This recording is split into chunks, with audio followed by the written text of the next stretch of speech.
the tabs for Rule 7 and 8. So for those who are totally unfamiliar, when you bring, the copy of Rule 7 and 8 that you bring to their second day of the exam, can actually contain tabs. You're allowed to use tabs from page markers or bookmarks for your copy of Rule 7 and 8. Now, you're not required to do this, but I think it's a good idea to use tabs because it saves you a lot of time. It saves you a lot of time because you can easily get to the important parts of Rule 7 and 8, those tables and those other important rules. Kasi mahaba din yan eh. It can take a while to find the things that you need. So I think it's a good idea to use tabs and to figure out the tabbing system that works for you.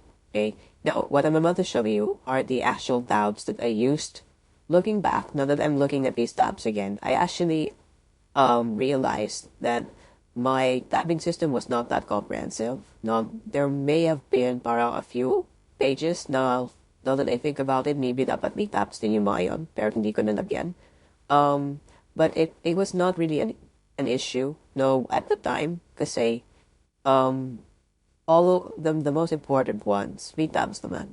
Okay? And well, you want it to be comprehensive. Now, you want to have a tab for every important part of Rule 7 and 8. You don't want it to be overwhelming, okay? Kasi it kind of defeats the purpose when you have too many tabs, because that can also slow you down, okay? Like, you always have to keep in mind that the whole point of having these tabs is to save you time, to make it faster for you to get to certain things. And having way too many tabs, kind of defeats that purpose. Kasi, yeah, you're not like sorting through many pages, but now you're sorting through many tabs. So my point lang is, you do need to strike a nice balance between being comprehensive and at the same time being efficient. So the tab system should be both comprehensive and efficient. First of all, the page numbers I'm showing are the page numbers in my copy of Rule 78. Now, in your copy, the page numbers might not be the same. So you'd have to double check. Okay, but I did have a tab for the zoning table, which was page 48 in my copy. The firewall rules, which was page 81 in my copy.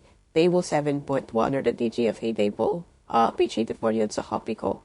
The BHL table, building height limits on page 89. Aerodromes, I never actually used this page personally, but it was on page 96. Parking, page 100. The minimum requirements for grouping dwellings was page 116.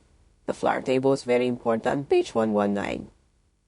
The conversion table for GFA to TGFA was on page 120.5 because it's a page between 120 and 121, but it's unnumbered. So it's between 120 and 150. I just put 120.5. It's just one of the many errors in the IRR of the building core. Certain development control formulas from page 123 to 125. The GFA table on page 124. The TGFA table on page 125.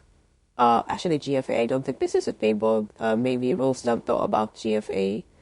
May tab din ako for cemeteries just in case I needed it. Page 128, although I never actually used that. Very important though, table 8.1 or the PSO table on page 131. Lock types, I had a tab for that, page 135. Setbacks, page 127.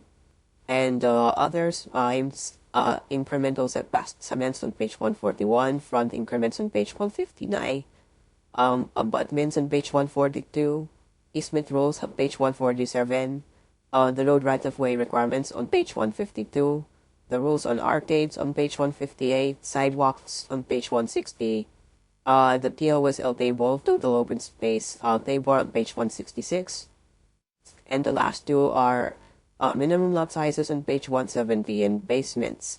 Rules about basements on page 173. And then, not all of these tabs proved to be useful.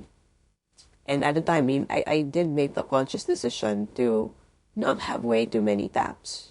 Because I figured doing that, it was slowing me down. The sobrang dami kong tabs.